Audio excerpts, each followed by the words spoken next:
In today's thermodynamics lesson, we're going to talk about calorimetry. Calorimetry is the process of quantifying the energy transferred to or from a substance, the thermal energy transfer. The equation we're going to use for that is Q is equal to Cm delta T. And what that stands for is the heat energy transferred is going to be equal to the specific heat of the material times the mass of that material times the change in temperature. The specific heat of a substance is dependent on what it is. Different materials transfer heat with different abilities. So, for example, water is a material that has a very high specific heat.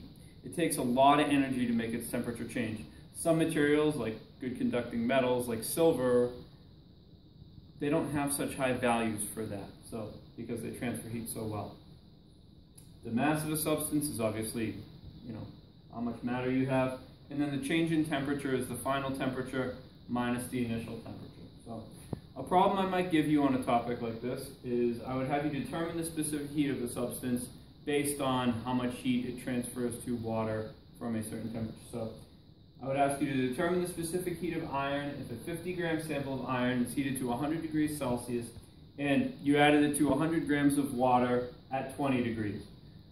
Since the metal is hot and the water is cool, the temperature is going to go up a little bit when you add them together.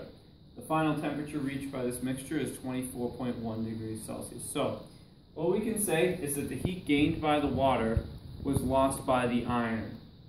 And we can expand those equations to include this, where they have the specific heat of water times the mass of the water times the change in temperature of the water is equal to, notice the negative sign because the iron is losing heat energy, the specific heat of the iron times the mass of the iron times the change in temperature of the iron.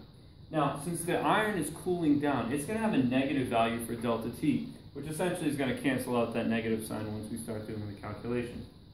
So all you have to do is plug in the values. Water has a very well-known specific heat. It's 4.184 joules per gram to raise it 1 degree Celsius. That's also 1 calorie. You have 100 grams of it, and it changes temperature 4.1. So that's going to be equal to negative times the specific heat of iron, times 50 grams of iron, times the temperature change of negative 75.9.